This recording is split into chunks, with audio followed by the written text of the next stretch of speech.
أشهد أن لا إله إلا الله وحده لا شريك له وأشهد أن محمدا عبده ورسوله أما بعد فأعوذ بالله من الشيطان الرجيم بسم الله الرحمن الرحيم. یہاں پر یہ سوال کیا گیا ہے کہ سورہ الجمعہ کی آیت وَآخَرِينَ مِنْهُ لَمَّا يَلْحَقُوا بِهِمْ وَهُوَ الْعَزِيزُ الْحَكِيمُ، اس آیت سے جماعت احمدیہ کے لوگ کس طرح حضرت مرزا غلام احمد صاحب قادیانی علیہ السلام کی صداقت بیان کرتے ہیں. تو اس آیت میں وہ کون سی بات ہے جس کو ہمیں سمجھنے کی ضرورت ہے اور جس کو سمجھنے سے ہمارے علماء نے بعض غلطیاں بھی کی ہیں. تو میں مختصراً اس بات کو بیان کر دیتا ہوں. سب سے پہلے یہ تو ہم سب جانتے ہیں کہ حضرت ابراہیم علیہ السلام کی وہ دعا جو آپ نے مکہ میں کی تھی، ربنا وبعث فیہم رسولا منہم یتلو علیہم آیاتک ویعلمہم الکتاب والحکمہ، تو اس دعا کی قبولیت کا ذکر یہاں پر سورہ جمعہ میں ہو رہا ہے. اور شروع میں هو الذی بعث فی الامیین رسولا منہم، یہ کہہ کر اللہ تعالیٰ نے قبولیت کے ذکر کے ساتھ اس رسول کی عظمت اور شان بھی بیان کر لیا ہے، کیونکہ وہ آنے والا رسول جس کے لیے دعا کی گئی تھی وہ ایک معمولی انسان یا معمولی رسول بھی نہیں بلکہ بڑے عظیم الشان شخصیت کے مالک ہوں گے. تو اس رسول کے بارے میں سب سے پہلے جاننا چاہیے، یعنی رسول کریم صلی اللہ علیہ وسلم کے بارے میں سورۃ الجمعہ کی اس آیت کے نزول سے پہلے ہی اللہ تعالیٰ نے واضح رنگ میں یہ ارشاد فرما چکا ہے کہ رسول کریم صلی اللہ علیہ وسلم کی بعثت ساری دنیا کی طرف ہے، ساری دنیا کے لیے آپ رسول ہیں. آپ امیین میں رہتے ہوئے امیین کے علاوہ جس قدر لوگ دنیا میں اس وقت بھی تھے ان کی طرف بھی آپ رسول ہیں، اور امیین کے بعد آنے والے ساروں کی طرف آپ رسول ہیں، قیامت تک کے لیے آپ رسول ہیں. قل انی رسول اللہ الیکم، قل یا ایھا الناس انی رسول اللہ الیکم، اے لوگو، رسول کریم صلی اللہ علیہ وسلم کو مخاطب کر کے اللہ تعالیٰ نے فرمایا کہ اے رسول کریم محمد رسول اللہ، آپ اعلان کر دیں کہ میں ساری دنیا کے لیے مبعوث کیا گیا ہوں. تو سوال یہ ہے کہ جب رسول کریم صلی اللہ علیہ وسلم کی بعثت ساروں کی طرف ہے تو اس صورت میں، اس آیت میں وہ کون سی تخصیص ہے جو رسول کریم صلی اللہ علیہ وسلم کی بعثت کا یہاں پر ایک خاص رنگ میں ذکر کیا جا رہا ہے؟ یاد رکھنا چاہیے یہاں پر اللہ تعالیٰ نے واضح رنگ میں فرمایا بعث فی، هو الذی بعث فی الامیین رسولا، وہی خدا ہے جس نے امیین میں انہی میں سے ایک رسول کو کھڑا کیا، یعنی کھڑا کیا، انہی میں سے کھڑا کیا، انہی میں سے بھیجا. تو یہاں پر رسول کریم صلی اللہ علیہ وسلم کی براہ راست فیض پانے والی جماعت کا ذکر ہے. تو امیین سے مراد عرب کے وہ لوگ جہاں پر رسول کریم صلی اللہ علیہ وسلم مبعوث ہوئے، جن کے ساتھ آپ رہیں، جو براہ راست آپ سے فیض پاتے رہے. یتلو علیہم آیاتہ ویزکیہم ویعلمہم الکتاب والحکمہ، یہ سارے کام آپ ان کے ساتھ براہ راست کرتے رہے. تو اس لیے کہا بعث فی، انہی میں بھیجا، انہی میں کھڑا کیا، جبکہ آپ کی بعثت ساروں کی طرف تھی وہ الگ بات ہے. یہاں پر براہ راست فیض پانے کا ذکر ہے. اب ہمارے علماء غلطی یہاں پہ تو نہیں کرتے، وہ اس بات کو مانتے ہیں. ان کی غلطی یہ ہے کہ اس کا دوسرا حصہ وہ اس بات کو ضرور قبول کرتے ہیں کہ وہ آخرین منہ لما یلحقوا بہم میں آخرین مجرور ہے، یعنی جر کی جگہ ہے، اس کو کسرہ دیا گیا ہے، یعنی آخرون نے ہی کہا آخرین ہے۔ اس کی وجہ یہی ہے کہ بعث فی الامیین کے امیین کے ساتھ عطف کر کے جوڑ کے یہ آخرین کا لفظ آیا ہوا ہے، تو بعث فی الامیین کی طرح بعث فی آخرین ہی ہے۔ یہ لفظی طور پر تو یہ قبول کرتے ہیں، لیکن معنوی طور پر قبول نہیں کرتے۔ معنوی طور پر کیا کرتے ہیں، وہاں پر وہ پھر تفسیروں کی طرف جاتے ہیں، وہ کہتے ہیں کہ مفسرین نے کہا ہے آخرین کی طرف بعثت کرنے میں مبعوث ہونے سے یہ مطلب ہے کہ وعلی عموم بعثتہ صلی اللہ علیہ وسلم الی جمیع الناس، یعنی یہاں پر یہ ذکر ہو رہا ہے کہ رسول کریم صلی اللہ علیہ وسلم کی عمومی بعثت کے بارے میں بات ہو رہی ہے جو تمام کے تمام لوگوں کی طرف ہے، امیین کے بعد بھی آئندہ آنے والے سب کی طرف بھیجے گئے ہیں۔ یہاں پر وہ بعث فی کے جو فی کی ضمیر، فی کی جو حرف ہے اس کو بھول جاتے ہیں، جب وہاں پر جو ترتیب جملے کی آئی ہے وہی ترتیب یہاں پر بھی آئے گی۔ وہاں امیین کو جن معنوں میں تخصیص کیا ہے انہی معنوں میں یہاں پر آخرین کو بھی تخصیص کرنے کی ضرورت ہے۔ وہ تخصیص اس پہلو سے ہے کہ ایک ایسا گروہ ہے جہاں براہ راست اثر نو رسول کریم صلی اللہ علیہ وسلم کی فیضیابی ہوگی، براہ راست ہوگی، وہ باتیں ہمارے علماء مانتے نہیں۔ اب دو باتیں ہیں اس میں، ایک بعث فی، بعث الی نہیں کہا گیا، بعث فی انہی میں کھڑا کیا، منہم ان میں سے، وہی بات وآخرین وبعث فی آخرین، اور ایک اور گروہ میں بھی آپ کو کھڑا کرے گا، آپ کی دوبارہ اثر نو بعثت ہوگی، یہ بتا رہے ہیں۔ تب یہ جو معنی ہیں جو آپ کرتے ہیں، ہمارے علماء کرتے ہیں کہ عمومی بعثتیں باقی ساروں کی طرف ہے، تو پہلے یہاں پر الی کی ضمیر، الی کے فعل تو ہی حرف جر الی دوبارہ یہاں استعمال نہیں ہوا، وہی فی عطف کے ساتھ چل رہا ہے، الی نہیں استعمال ہوا، یعنی طرف کا معنی بالکل نہیں ہے۔ دوسری بات، آخرین کا لفظ یہاں نکرہ استعمال ہوا عربی میں، یعنی ایک گروہ کا ذکر ہو رہا ہے، کوئی ایک گروہ، اس قسم کے کئی گروہ اور ہوں گے جو امیین میں ابھی شامل نہیں ہوئی۔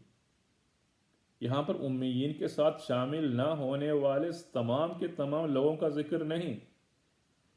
جب عربی میں دو چیزوں کا ذکر ہو رہا ہو، ایک کا ذکر کیا اور دوسرے کے ساتھ الآخر کہا جائے تو وہ ایک چیز چھوڑ کے باقی سب اس میں شامل ہوتے ہیں، وہاں الف لام کے ساتھ الآخر کہتے ہیں۔ یہاں پر والآخرین نہیں کہا، وآخرین کہا ہے، یہ ایک گروہ ہے کئی گروہوں میں سے۔ سورہ المزمل میں ہم پڑھتے ہیں، اللہ تعالیٰ فرماتا ہے علم ان سیکون منکم مرضی، اللہ تعالیٰ یہ گروہ کا ذکر کرتا ہے کہ اللہ تعالیٰ جانتا ہے تم میں سے ایک گروہ ہے، ایسے بھی لوگ ہیں جو بیمار ہیں۔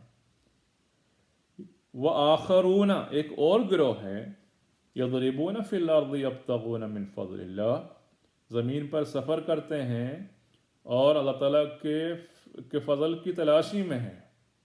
پھر فرمایا وآخرون یقاتلون فی سبیل اللہ، ایک اور گروہ بھی ہے جو خدا کے راہ میں جہاد کرتے ہیں۔ تو گویا آخرین کے لفظ کو بار بار تکرار کے ساتھ مختلف لوگوں کے ذکر کے لیے آیا ہے نکرہ کی شکل میں، تو وہیں پر یہاں پر بھی وہی ہوا ہے۔ وآخرین ایک اور گروہ میں بھی بعثت ہوگی، آپ کو کھڑا کرے گا، لما یلحقوا بہم جو ابھی ان سے امیین کے ساتھ ملے نہیں۔ لما یفعل یہ عربی کا ایک استعمال ہے، اس کا مطلب نفی کے ساتھ آئندہ یقین کے ساتھ وہ بات بتا رہے ہیں، فی الحال اب وہ پوری نہیں ہوئی۔ لما یلحقوا بہم ابھی تک ملے نہیں لیکن ضرور ملنے والے ہیں۔ یہ دونوں باتوں کو بیان کرنے کے لیے کسی فعل مضارع سے پہلے لما استعمال کرتے ہیں اور اس کو جزم کر دیتے ہیں، لما یفعل. تو سوال یہ ہے یہاں پر آخرین سے مراد سارے کے سارے ہیں. تو ایک معمولی انسان جو تھوڑی بہت عربی سمجھتے ہیں وہ اس سوال کر سکتا ہے. یہاں پر اللہ تعالیٰ فرماتا ہے وآخرین منہم لما یلحقوا بہم، انہی میں سے ایک گروہ جو ابھی ان سے ملا نہیں. تو ایسے بھی لوگ ہوں گے وآخرین من غیرہم لما یلحقوا بہم، آخرین میں سے امیین کے علاوہ دوسروں سے بھی تو آخرین ہوں گے جو ان سے ملے نہیں. کیا رسول کریم صلی اللہ علیہ وسلم ان کی طرف نہیں مبعوث ہوئے؟ جب یہاں پر کسی ایک گروہ کا ذکر کر رہے ہیں تو کیوں ضرورت پڑی ہے کہ ساروں کو اس میں شامل کر کے الى عموم وعلى عموم بعثته الى کافۃ الناس کہنے کی کیا ضرورت تھی؟ پھر ہم سے پوچھتے ہیں کیا مفسرین میں سے کسی مفسر نے بھی آپ کی بات کی تائید نہیں کی؟ آپ 1400 سال تک کسی ایک مفسر کو لاؤ جو آپ کا معنی کرتا ہے، ہمیں کیا ضرورت پڑی ہے؟ مفسرین کے انہوں نے ایک بات کو یہاں پر جہاں لکھا انہوں نے فی کی جگہ ایلا کر دیا.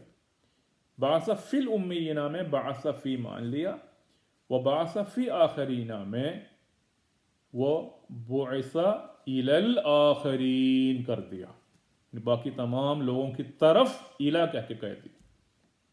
یہ ان کی غلطی تھی. اب اللہ جانتا ہے یہ غلطی کیوں ہوئی، کیونکہ پیشگوئی کی بات ہوتی ہے. دیکھیں پیشگوئی کی بات ایسی ہوتی ہے وہ آئندہ آنے والی بات ہے، اس کی مکمل طور پر اس کی تکمیل، اس کو پورا ہونا اس وقت مقدر ہے جب وہ ہوتا ہے. اس سے پہلے زمانے کے لوگ علماء وہ کوشش کریں گے، اجتہاد کریں گے، اپنی تعویلات پیش کریں گے. وہ ضرور خوف الہی کے ساتھ تعویلات کرتے ہیں، لیکن کیا کسی مفسر نے آج تک یہ کہا کہ میری تفسیر ہی صحیح ہے کسی اور کو نہ قبول کرو؟ کیا میری تفسیر کے بعد اور کوئی تفسیر نہیں ہوگی؟ بلکہ تمام اللہ کے فضل سے وہ بزرگان سلسلہ جن کی ہم بڑی عزت و احترام کرتے ہیں، ان کے ساتھ ہم ان کے نام کے ساتھ رحمت اللہ علیہم بولتے ہیں. ان کی یہ خوبی تھی کہ اللہ کے فضل سے کہ آخر میں وہ یہی کہتے تھے اللہ اعلم واللہ اعلم بالنیات. اصل بات تو اللہ تعالیٰ ہی جانتا ہے کہ آئندہ مستقبل ہونے والی کسی بات پر انہیں قطعی طور پر یقینی طور پر اپنی طرف منسوخ کرنے کی کوئی تشریح نہیں کی. تو ہم کون ہوتے ہیں ان کے اوپر الزام لگانے والے؟ ہاں انہوں نے وہ پوری بات نہیں کہی جو تکمیل کے وقت ہونی تھی. دیکھیں حضرت صلی اللہ علیہ وسلم نے ایک بار امہات المؤمنین کے سامنے فرمایا تھا کہ میرے بعد آپ میں سے وہ سب سے پہلے مجھ سے آ کر ملیں گے، یعنی امہات المؤمنین میں سے جن کا ہاتھ سب سے زیادہ لمبا ہے. دیکھیں ایک معمولی سی بات تھی. رسول کریم صلی اللہ علیہ وسلم کی بات پر امہات المؤمنین کو اس قدر یقین تھا کہ وہ اس کے پورے ہونے کے انتظار میں تھیں. حضرت عائشہ رضی اللہ عنہا کی روایت ہے کہ جب کبھی ہم امہات المؤمنین ازواج مطہرات جمع ہوتی تھیں تو ہم اپنے ہاتھوں کو ناپا کرتی تھیں تاکہ یہ پتہ لگ جائے کون ہے وہ خوش قسمت ہم میں سے جو ہمارے آقا حضرت محمد مصطفیٰ صلی اللہ علیہ وسلم قرب میں سب سے پہلے جگہ لینے والی ہے. پھر کیا ہوا؟ وفات ہوتی ہے ایک ایسی زوجہ مطہرہ کی جو نسبتاً لمبائی میں پست قد کی تھی، جن کا ہاتھ سب سے چھوٹا تھا. کیا رسول اللہ کی بات غلط نکلی؟ ہرگز نہیں. پتہ لگا کہ وہ خاتون مبارکہ تھی جو سب سے زیادہ صدقہ و خیرات کرتی تھی، جن کا ہاتھ صدقہ و خیرات میں سب سے زیادہ لمبا تھا. اب دیکھیں کیا امہات المؤمنین کی تفسیر اس سے پہلے وہ تفسیریں نہیں کیا کرتی تھی؟ کیا وہ غلطی پر تھی؟ غلطی تھی، لیکن کیا وہ عمدن کوئی غلطی پر تھی؟ نہیں. اس بات کو جیسے سمجھنا تھا لفظی طور پر وہ سمجھتی رہی، لیکن جب خدا تعالیٰ نے حقیقت کو کھول دیا ہے تو اپنی تمام تعویلات و تفسیرات اور سوچ کو انہوں نے بدل دیا اور رسول کریم صلی اللہ علیہ وسلم کی بات بالکل پوری ہو گئی. تو اسی طرح یہاں پر بھی ایک پیشگوئی والی بات ہے. تو اس کے پورے ہونے تک کسی کے وہم و گمان میں بھی نہیں تھا کہ کس قدر ہونا ہے. سب اپنی اپنی طرف سے تعویلیں ضرور پیش کرتے رہے. اب دیکھیں ہم اس صورت کی جو یہ آیت ہے وآخرین منہم لما یلحقوا بہم، اس کی تشریح میں حدیث کو دیکھیں، حدیث میں بھی اس کو لیں جو کتاب التفسیر میں اصح کتب بعد کتاب اللہ صحیح بخاری نے پیش کیا، وہاں پر اس آیت کی تفسیر میں یہ بات آئی ہے۔ جب یہ آیت وآخرین منہم لما یلحقوا بہم نازل ہوئی تو صحابہ نے عرض کیا یا رسول اللہ من ہم، وہ کون ہے؟ اب یہاں ایک بات یاد رکھنے کی چاہیے لیکن لائق ہے کہ صحابہ وہ تھے جو رسول کریم صلی اللہ علیہ وسلم سے ہر کوئی بات، چھوٹی موٹی باتیں پوچھنا پسند نہیں کرتے تھے، باوجود خواہش کے کہتے ہیں کہ ہم کسی اعرابی دیہاتی کے انتظار میں ہوتے تھے کہ جب وہ آ کے رسول کریم صلی اللہ علیہ وسلم سے کوئی بات پوچھے تاکہ ہم بھی سنیں جواب میں، کیونکہ وہ رسول کریم صلی اللہ علیہ وسلم کے مقام کے احترام میں آپ کے سامنے ہر چھوٹی موٹی باتیں نہیں پوچھا کرتے تھے، لیکن باوجود اس کے یہاں پر وہ پوچھنے پر مجبور ہو گئے کہ ایک بار پوچھا من ہم یا رسول اللہ، وہ کون لوگ ہیں؟ دیکھیں صحابہ نے ہم کہا، وہ کون ہے، یہ نہیں پوچھا کہ وہ بعثت کیا ہوگی، کیسے ہوگی، کیونکہ وہ رسول کریم صلی اللہ علیہ وسلم سے براہ راست فیض پا کر اس قدر محظوظ تھے کہ کوئی وہ سوچ نہیں سکتے تھے کہ ہم سے زیادہ خوش قسمت دنیا میں کوئی اور بھی ہے، تو وہ جاننا چاہا کہ کون ہے ہم جیسے وہ خوش قسمت لوگ جن کو رسول کریم صلی اللہ علیہ وسلم کی صحبت نصیب ہوگی، رسول کریم صلی اللہ علیہ وسلم سے وہ بھی براہ راست فیضیاب ہوں گے، وہ کون ہیں؟ اس لیے سوال کیا۔ اب دیکھیں یہ مستقبل کی بات تھی، پیش گوئی تھی، رسول کریم صلی اللہ علیہ وسلم نے فوراً کوئی جواب نہیں دیا، آپ بھی بچتے رہیں، کوشش یہ ہوئی کہ اس کا جواب نہ دوں، ایک بار پوچھا، دوبارہ پوچھا، تیسری بار صحابہ کے عرض کرنے پر رسول کریم صلی اللہ علیہ وسلم نے ایسا ایک پرحکمت جواب دیا جو نہایت مختصر، لیکن اس کے بعد صحابہ کو کہ کئی سوالوں کا جواب ایک ساتھ دیا گیا ہے۔ آپ نے فرمایا، آپ نے پاس بیٹھے تشریف رکھتے ہوئے سلمان فارسی رضی اللہ عنہ، جن کے بارے میں آپ نے فرما چکے ہیں، پہلے بھی آپ نے الگ سے فرمایا تھا کہ سلمان منا اہل البیت، یہ تو ہمارے اہل بیت میں سے ہے، اس قدر ان کو مقام و درجہ دیا تھا۔ اس سلمان رضی اللہ عنہ کے کندھے پر ہاتھ رکھ کر فرمایا لو کان الایمان عند ثریا لنالہ رجال او رجل من هؤلاء، ایمان اگر ثریا تک بھی پہنچ جائے تو اس کو حاصل کرے گا، اس کو لے آئے گا چند لوگ یا ایک آدمی ان میں سے، سلمان کے لوگوں میں سے، سلمان والوں میں، سلمان جس طرف منسوب تھا ان میں سے۔ تو یہاں پر دیکھیں ایک ایسا جواب دیا آپ نے، جیسے میں نے عرض کیا مختصر جامع۔ یہاں سوال یہ تھا کہ وہ کون لوگ ہیں، اس کا جواب بھی آ گیا، وہ کب ہوگا اس کا جواب بھی آ گیا، وہ کس کے ذریعہ سے ہوگا اس کا جواب بھی آ گیا۔ لو کان الایمان عند الثریا، ایک وقت ایسا آئے گا کہ جو ایمان جو اب قائم ہوا دنیا میں وہ ثریا تک پہنچ جائے گا، یعنی لوگوں کے ہاتھ سے اس قدر دور چلا جائے گا کہ اس کو حاصل کرنا محال، ناممکن نظر آئے گا، ایسا وقت آئے گا۔ پھر تو کیا ہوگا؟ لنالہ، کوئی اس کو پکڑ لے گا، اس کو حاصل کر لے گا، واپس لے آئے گا، رجال او رجل، چند آدمی یا ایک آدمی۔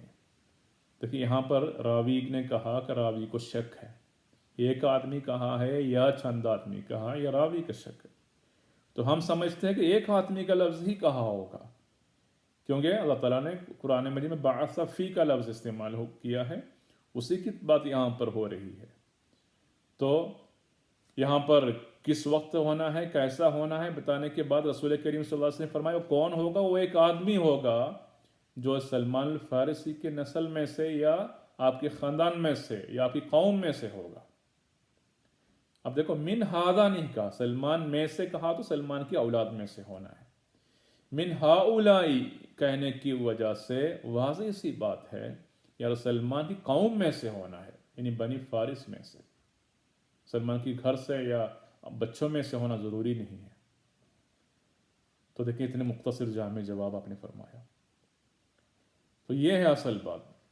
تو یہاں پر مفسرین نے یہ تفسیر ضرور کی ہے، لیکن اپنی طرف سے یہ سمجھ بیٹھے ہیں کہ یہاں رسول کریم صلی اللہ علیہ وسلم عمومی بعثت کا ذکر ہو رہا ہے، نہیں، رسول کریم صلی اللہ علیہ وسلم کی عمومی بعثت کا ذکر قرآن میں جا بجا ذکر ہے، انی رسول اللہ علیکم جمیعا، وہ اس آیت کے نزول سے پہلے بھی ہے، بعد میں بھی اس کا ذکر ہے۔ وہ تو بعثت ساروں کی طرف ہی ہے، اس میں کوئی شک نہیں۔ امیین کے ہوتے ہی، امیین کے علاوہ جتنے لوگ دنیا میں تھے ان کی طرف بھی آپ کی بعثت ہوئی ہے، اور امیین کے بعد آنے والے ساروں کی طرف آپ کی بعثت ہوئی ہے۔ لیکن یہاں پر کس کی طرف بعثت ہوئی اس کا ذکر نہیں ہو رہا ہے۔ اس آیت میں کس میں آپ کو کھڑا کیا، وہ کون سے لوگ ہیں جن میں آپ رسول کریم صلی اللہ علیہ وسلم کو اللہ تعالیٰ نے کھڑا کیا اور براہ راست آپ سے فیض یاب ہوتے رہے، ان کا ذکر ہے۔ تو اس طرح کا ایک اور گروہ ہوگا جن میں پھر رسول کریم صلی اللہ علیہ وسلم کی بعثت ہوگی، اور وہاں پر بھی وہ آپ سے براہ راست فیض یاب ہوتے رہیں گے۔ لیکن رسول کریم صلی اللہ علیہ وسلم کے بارے میں اللہ تعالیٰ نے جا بجا یہ بھی فرمایا، قل انما انا بشر مثلکم، میں ایک بشر ہوں، وما محمد الا رسول قد خلت من قبلہ الرسل افئن مات او قتل۔ تو یہ ایک بشری تقاضے کے تحت وہ ایک انسان ہے، وہ ایک انسان جیسے دنیا میں رہ کے انسان جیسے دنیا سے چلا جائے گا، لیکن اس کے دوبارہ آنے کی یہ مراد ہے کہ بنی فارس میں سے ایک شخص آئے گا، اس کی بعثت گویا رسول کریم صلی اللہ علیہ وسلم کی بعثت ثانیہ ہوگی، اور وہ کام کرے گا رسول کریم صلی اللہ علیہ وسلم کے ظل میں رہ کر آپ کی اتباع میں، جو رسول کریم صلی اللہ علیہ وسلم امیین کے ساتھ کیا کرتے تھے۔ یہ عظیم الشان پیش گوئی ہے۔ دیکھیں، ایک طرف تو تفاسیر میں بے شک اس کا براہ راست مفسرین نے الگ ذکر نہیں کیا، لیکن اس بات پہ تو وہ متفق ہے کہ بنی فارس میں سے آنا ہے، اس نے بھی آنا ہے، اور کوشش کی کہ کہا کہ اس سے مراد امام ابو حنیفہ ہے۔ سب سے پہلے یاد رکھنا چاہیے کہ سورہ جمعہ کی وآخرین منہم لما یلحقوا بہم کی تفسیر میں بنی فارس میں سے جس کے آنے کا ذکر کیا گیا، پیشگوئی کی گئی، اس کا دنیا میں حضرت مرزا غلام احمد صاحب قادیانی علیہ السلام کے علاوہ کوئی دعوے دار نہیں رہے، نہ پہلے نہ آئے تھا، وہ اب اکیلے ہی رہے۔ تو امام ابو حنیفہ کی طرف منسوب تو کرتے ہیں، لیکن امام ابو حنیفہ اس وقت آئے ہیں، ایک تو آپ کے امام ابو حنیفہ کا زمانہ خیر القرون میں سے تھا، ابتدائی 2-3 صدیوں کے اندر آ کے چلے گئے تھے۔ اس وقت ایمان کا ثریا پر جانے کا کوئی سوال ہی نہیں اٹھ سکتا، سوال ہو ہی نہیں سکتا۔ پھر امام ابو حنیفہ نے یا آپ کے ساتھیوں نے کسی نے دعویٰ بھی نہیں کیا اس طرح کا۔ دعویٰ کیا تو ایک انسان نے، جس کو اللہ تعالیٰ نے خود فرمایا تم دعویٰ کرو، خدا کی قسم کھا کر آپ نے اعلان کر دیا ہے، اور کوئی بھی نہیں ہے کہ اس اعلان کو غلط ثابت کر سکے۔ پھر دیکھیں، مفسرین نے بے شک یہاں کا تفسیر نہیں کی، امام مہدی کی بعثت میں ایسی تفسیریں کی ہے۔ بعض لوگوں نے یہ بھی فرمایا، کہا کہ امام مہدی جب آئے گا وہ حضرت صلی اللہ علیہ وسلم کے باطن لے کر آئے گا، وہ دوسرے انبیاء سے بڑھ کر ہوں گے، کیونکہ اس کے اندر رسول کریم صلی اللہ علیہ وسلم کی باطن ہے۔ اور کسی نے یہ بھی کہا، شاہ ولی اللہ صاحب وغیرہ نے یہاں تک فرمایا کہ وہ نسختن منتسختن، رسول کریم صلی اللہ علیہ وسلم کی کاپی ہوگی، وہ نسخہ ہونا ہے، کاپی ہوگی۔ تو ایسے امام مہدی کا ذکر تو جا بجا ہے، لیکن یہاں پر مفسرین نے یہ نہیں کہا کہ اس سے مراد امام مہدی ہے، مفسرین نے نہیں کہا، اس لیے ہم بھی نہیں قبول کریں گے۔ یہ ایک عجیب فلسفہ ہے، سوچ ہے ہمارے علماء کی۔ خدا تعالیٰ سے دعا ہے کہ ہمیں اللہ تعالیٰ اس آیت کو سمجھانے کی توفیق عطا فرمائے، لوگ اس کو سمجھیں، کیونکہ ایک ایسی عظیم الشان پیش گوئی ہے جو قرآن کریم میں واضح رنگ میں، وہ بھی ایسی صورت میں جس کی تلاوت حضرت صلی اللہ علیہ وسلم ہر جمعے کے دن فرمایا کرتے تھے اور امت کو تلقین بھی کی۔ تو وہ بات پہ پیش گوئی پوری ہو چکی ہے۔ خدا کرے کہ ہمارے لوگوں کو اللہ تعالیٰ عقل دے، سمجھ دے، تقوی دے، تاکہ وہ اس حقیقت کو سمجھیں اور زمانے کے امام کو ماننے والے ہو۔ آمین۔ وآخر دعوانا الحمدللہ رب العالمین۔